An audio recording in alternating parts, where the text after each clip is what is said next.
This morning I want to talk about baptism, and I will forewarn you it's going to be dense. And by dense, I mean that there's going to be a lot that I'm going to tell you. Some of it will probably irritate everyone here. Maybe different people are irritated at different things, or offended, or query, or wonder, why am I in this room if he's teaching us that? It's a topic which readily brings bar fights, and street fights, and even knife fights. But I'm going to go anywhere and go forward, even if the liturgy police show up and arrest me, because I think it's important. The reason it's going to be dense is because there is way more to this topic than most of us know. And the more that we know about this topic and understand it, the more meaningful it is, and the less likely we are to be offended by someone who was raised with a different idea. Does that make sense? Everybody on that page? I think a part of our maturing in our walk is the reduction in those things that trigger us and make us mad and make us attack somebody around us, or make us feel that we've been attacked and that we are victims. I've had people yell at me that didn't disturb my calmness one bit, because I knew that what they were yelling about was wrong. Right? So I just didn't take it personally. Even if they were screaming, it was like, this is your problem, not mine. Right? Okay, so that's the premise in which I want to talk about baptism, and it's going to be dense. I was at a conference that we actually put on one time up in North Dakota. And during lunch on one of those days, the person that I was sitting next to and I began to talk about the difference between Protestants and Catholics. And if you don't know this already, I think everybody does, there are a lot of Protestants who think Catholics are not Christians. And there are a lot of Catholics that think Protestants aren't Christians. I used to get a phone call once a year from a Catholic deacon in one of the local Catholic churches here. And every year he said, George, when are you going to come back to the true church, to the mother church? We're waiting for you. So it goes both ways. And the conversation at lunch that I had with this woman, I was astonished to find that she believed that Protestants and Catholics had both existed as separate movements from the time of Jesus. Now, I hope most everybody here in this room or watching me go, what? Because for the longest time, it seemed like there was like one church. There wasn't actually. There were lots of little tributaries going different directions. But sort of one mainstream of Christianity. And there were debates within it. People got shamed or kicked out. They fought. They argued about what do we really believe and what's heresy. But for the most part, it was a stream that sort of just continued forward. And it was a part of the Roman Empire. I don't know how much most folks realize that, but once Constantine had come and gone as the Roman emperor, Christianity became a part of the empire itself. And in fact, this is history. I'm not bashing anybody in saying this, just talking about what happened historically. If you look at the management structure of the Roman Catholic Church, from the Pope down to the cardinals, down to archbishops and bishops and presbyters. That structure was the management structure of the Roman Empire. From the Caesar down to regional governors, down to local area governors, to mayors, and so on. And as the church integrated into the Roman Empire, they put a prelate, that is a church official, at every level where there was a Roman authority figure. When the Roman Empire itself collapsed, the church remained, and that structure remained in the church. So the Pope effectively is the Caesar, if you would, of the church. This is just history. Now, there were debates. The Eastern Church debated about whether the guy in Rome was the real Pope or whether it was the guy in Constantinople, now Istanbul. But that was the structure. There were debates early on about this, that, and the other thing. One of them, the heresy, was called Donatism. And those who were called Donatists believed that if you were baptized by a bishop or by a priest who was not sinless, your baptism didn't count. Think about that. So you would go to be married or baptized or any other official thing that a church authority would do, and if that person wasn't without sin, then that official thing that they did was null and void. Now, the majority of the bishops in the church voted and said, this is ridiculous. There isn't anybody who's without sin. And so, the Donatists can't make this declaration. In fact, what they would do is if you had been baptized by a bishop who wasn't a Donatist, well, then your baptism didn't count. And you would have to be rebaptized if you wanted to be in a Donatist church. These are important words, and you're going to understand how they all connect in a minute. If you had been baptized by a bishop who wasn't a part of the Donatist movement, and then you came into a Donatist church, they would say the baptism that you had over there is null and void. It doesn't count. It isn't a real baptism. It's nothing. And therefore, you would have to be baptized by the Donatist bishop. Rebaptized, if you would, okay? Rebaptizers. Now, at the same time as these kinds of things were going on, something else was happening, actually a little bit prior to this, and that is that the church was being persecuted. Prior to the time that it became a part of the Roman Empire, prior to Constantine, this is most of the 4th century, so like from 312 on. Prior to that, there was regular persecution of Christians throughout the Roman Empire. Because as far as Rome was concerned, Caesar was God, or at least a god. And therefore, if you were to live under Roman occupation, you had to acknowledge Caesar as God. And they would actually vet out Christians by having little celebrations at the local mayor's house. And they'd invite everybody to come. And then in the lobby of the mayor's house would be an altar to Caesar with incense burning. And they would invite you to burn incense at the altar of the Caesar as an acknowledgement that he is a god. Well, if you were a Christian, you wouldn't do it. And that's how they knew that you were a Christian. And then you'd get shuttled off to another room, and you might end up in the Colosseum with lions.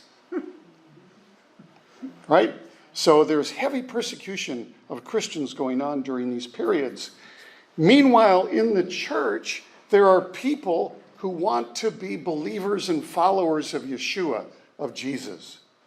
And if you were not yet a member of the church, but desired. You'd heard the gospel, you'd heard the good news, and you wanted to become a part of it, a fairly normative process was that you would undergo discipleship, you would have a mentor, and that discipleship would last about 3 years. And at the end of that discipleship, you could be baptized and become a member of the church, and after that, receive communion for the very first time. That's how the early church operated. Well, if you think about it, there's something familiar going on here, because that's exactly how you became bar mitzvahed or bat mitzvahed.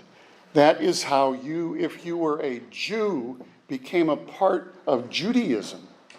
And you had to, as a part of that, undergo a mikvah.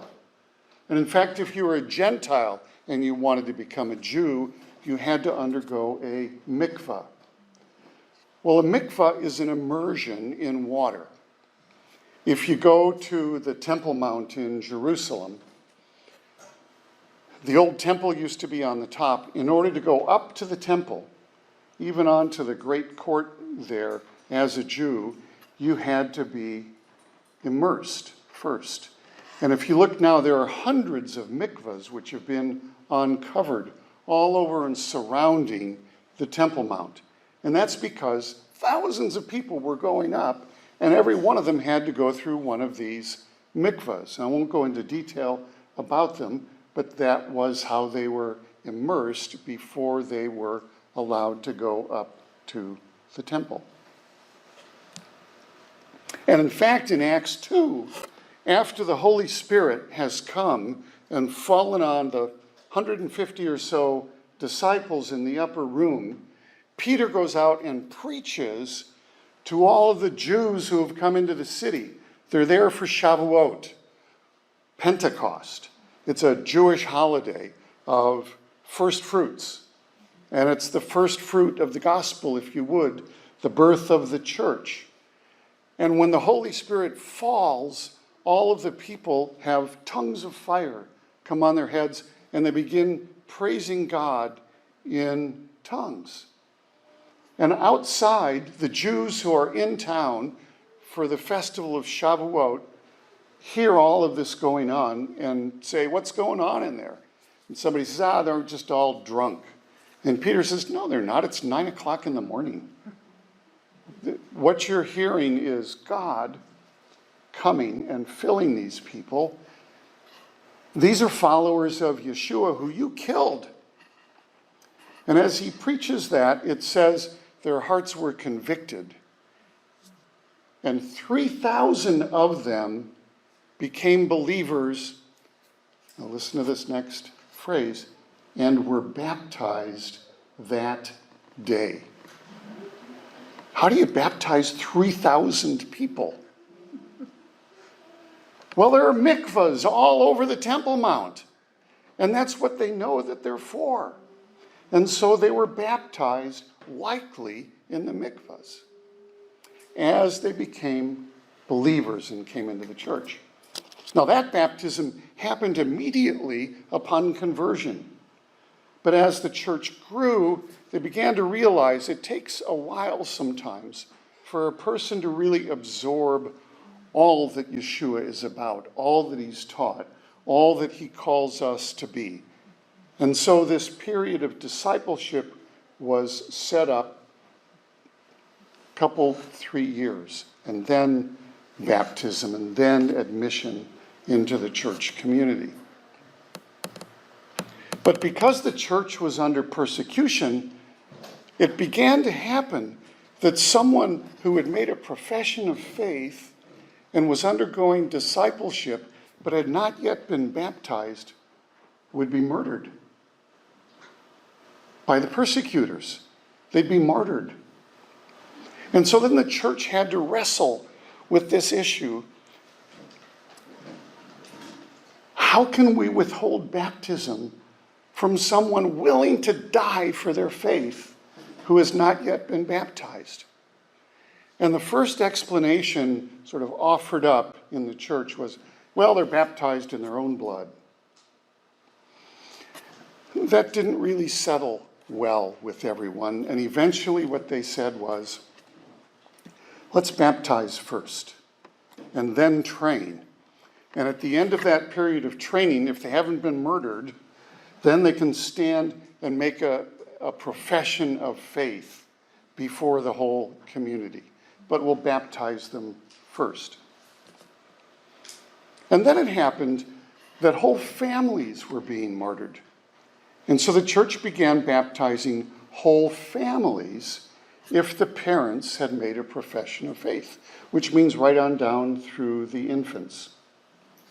And then the church, thinking how to live with all of these real circumstances, said, let's just make it normative. That when a child is born, we will baptize it. But then we make promises for it to bring the child up in the faith. And then when he reaches or she reaches the age of maturity, which was about the same as the age of bar mitzvah or bat mitzvah, 13-ish, once the child has reached an age where he or she is able to make a personal profession of faith, then we'll ask them to do that in front of the whole community. And so what had been preparation and then baptism became baptism, preparation, confirmation of the promises made on my behalf when I was a baby. So you see how what had been like a unified event got stretched out in time and eventually became normative. And in the church, you'll remember that probably the most commonly spoken phrase is, we've always done it that way. And when someone suggests a change, the first objection is, but that's not how we do it. We've always done it this way. And so the separation of the baptism from the confirmation became normative in the church. No Protestants yet, okay? This is just this mainstream of the church. Then along comes Martin Luther. And he has some serious and legitimate objections to what's going on in the church. The biggest objection that he had was that the church was selling salvation for your ancestors who were stuck in purgatory. And what the church said was, we have a mountain of grace that we possess, and we can distribute it. So if you have ancestors or loved ones who just died, you're not sure if they're in heaven or not, if you'll make a contribution to the building of the great cathedral in Rome, the one that's there now, then we will take some of this deposit of grace that we have, and we will free your relative from purgatory, at least assure that they're in heaven. Okay? It's called the selling of indulgences. Okay? That was called an indulgence that you could buy from Rome for your grandma to make sure grandma's in heaven. I would call it manipulation and corruption. Yeah, manipulation and corruption, of course. This is exactly what it was. Still going on in some places. Martin Luther objected to basically 95 things that the church was doing and nailed his objection to the gate of the city of Wittenberg. And thus began Protestantism in 1517. That's the year that he did that. Well, you can imagine the church was not very happy about what Martin Luther had done, and he had to flee persecution. And what he did was he found princes in Europe who really didn't like the church in Rome, didn't like paying taxes to it, didn't like the way they sort of dominated even politics. And so those princes said, I'll give you shelter. And we have a good reason now to keep the Church of Rome out. This is quick history. And so Protestantism exploded. not just following Luther, but Zwingli and Calvin, and it became institutionalized very quickly. And it became a part of the principalities. I mean, that's a real word. Where there are princes who run countries, that's a principality. And those principalities made Protestantism the religion of the land. Okay?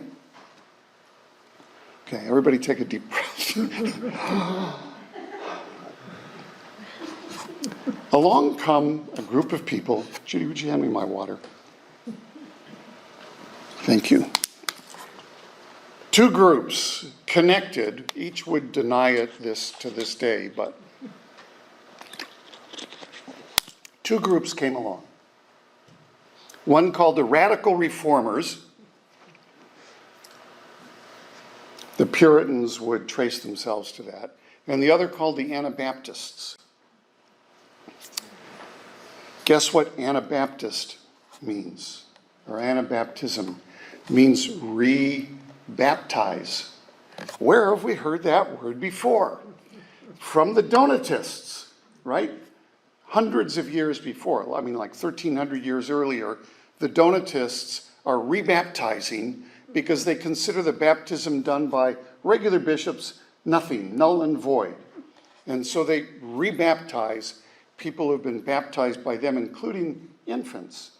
But none of that counts. So the Anabaptists come along, and they had this insight, which I actually agree with. It made sense to baptize infants and adults before they had been discipled and confirmed when we were being persecuted. People were being killed before they'd been baptized. So that made perfect sense. But we're the state church now.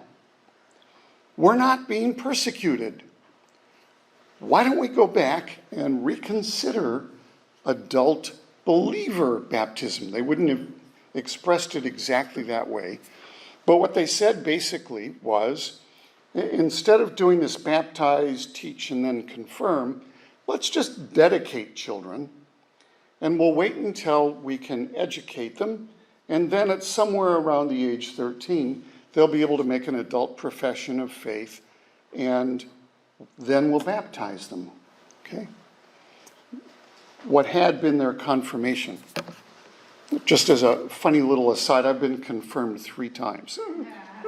I was confirmed in a Presbyterian church in Bellwood, and then we moved to Elmhurst when I was a couple of years older. They didn't recognize the confirmation from Bellwood because I was only 11 when I was confirmed that time. So then I was confirmed by the Presbyterian church in Elmhurst when I was 13. And then when I joined the Episcopal church at about 33, they said, well, we don't recognize Presbyterian confirmations at all. You're going to have to be educated again and confirmed yet another time. To which my mother said, maybe this time it'll stick. So, the Anabaptists say, let's go back to the way it was before the persecution and recognize that everybody needs to be discipled into the faith, and then will baptize when they make an adult profession of the faith. Well, the whole rest of the church said, well, that's not the way we do it. Why would we do that? That's a new thing. I mean, it wasn't a new thing, but the whole church, by the whole church, I mean the Roman Catholic Church and the Protestants, the followers of Luther, followers of Zwingli, followers of Calvin, the principalities all said, that's heresy. And so you have to die. And so the Anabaptists were martyred again and again and again, hundreds. And in fact, in one of the ironic, I think intentional cruelties, the way they would kill Anabaptists was by drowning them. And then they'd say, ha, third baptism. So virtually the entire church, Protestant and Catholic across the board began persecuting the Anabaptists and killing them, martyring them. This went on for a very long time. The Baptists that would trace their roots back to their arose at about the same time with the same basic ideas. And what's so ironic about all of this is now, except for mainline denominations like Lutheran, Methodist, Episcopal, most mainline churches, particularly non-denominational ones, will only do believer baptism. You have to make an adult profession of faith in order to be baptized.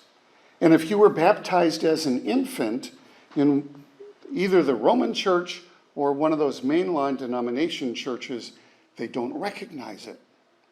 They say it's nothing, it's null and void, it doesn't count, it's not a real baptism because you didn't make a profession of faith as an adult believer. And so they rebaptize. It's the word, Anabaptist.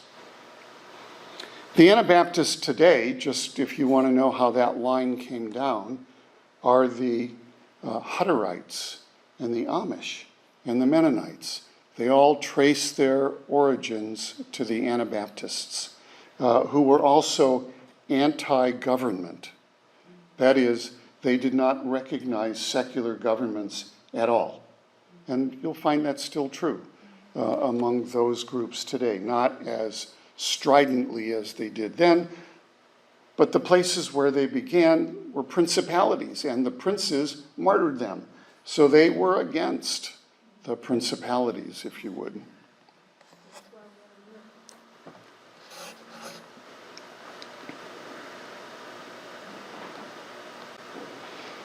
Now,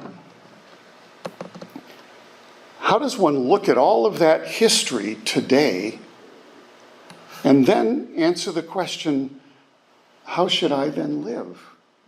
How should we then live? Title of a very famous book. Well, I think if I live as a mature Christian, then I can recognize an infant baptism followed by an adult profession of faith and a confirmation. The fact that there are years in between those two rather than being compressed together, I honestly think is irrelevant to God. 1,000 years for him is just like a second. 10 years is what, a nanosecond? I mean, it's not a big deal, and it's not magic.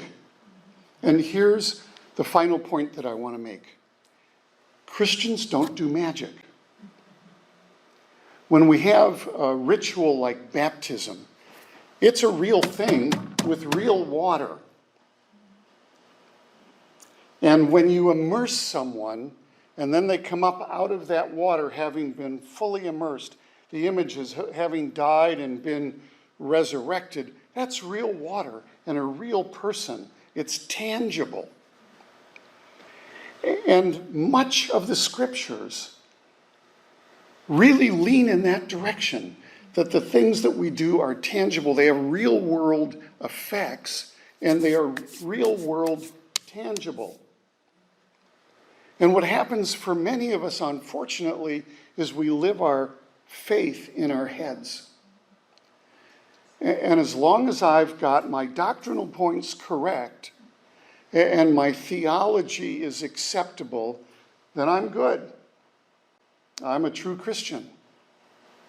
But being a true Christian, I would suggest, is about living out that faith in this real world with real other people. It's tangible. It's not intellectual. Now, I don't mean don't think. I don't mean don't use reason. Those are valuable gifts that God has given us. But the separation of the faith from the reality of our lives is a false one.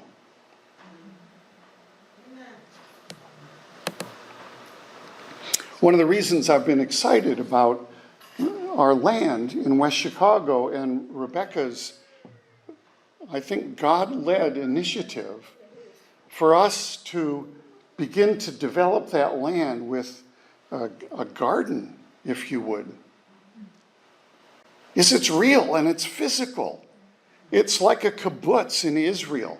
It's you go there and you work with the dirt and the land and real stuff. You live out your faith. You feed the community. And you take the opportunity in feeding the community to share the gospel. And this is real, tangible, actual stuff.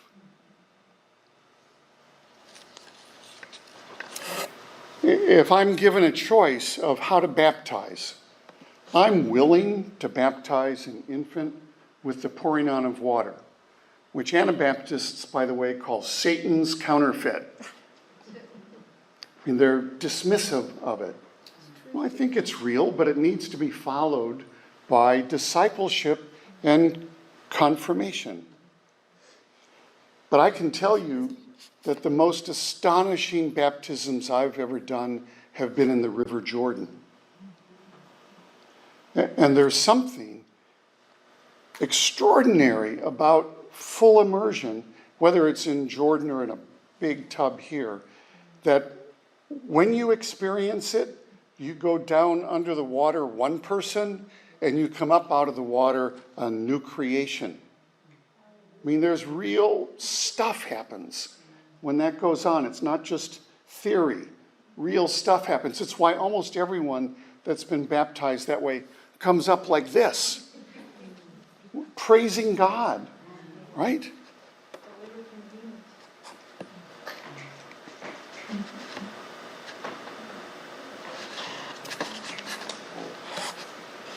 Romans 6, 3-5. Do you not know that all of us who were immersed into Yeshua the Messiah, were immersed into his death?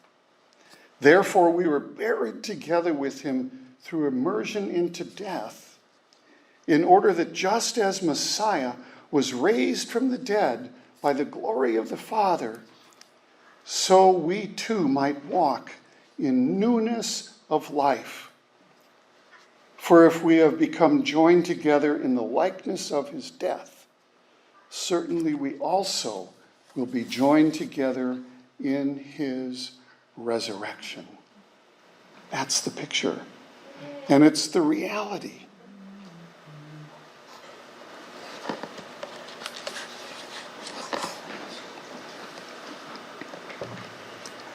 I think it should be with extraordinary sadness and pity and regret that we look back at how a difference in the manner of baptism leads to the martyrdom of followers of the Prince of Peace. How dare we? And this is yet happening today in this world. Martyrdom. And it's perhaps less violent cousin, the dismissal of followers of Jesus, of Yeshua, who do not agree with me on every point that I want them to agree. How dare we? This is not the love that Jesus taught us.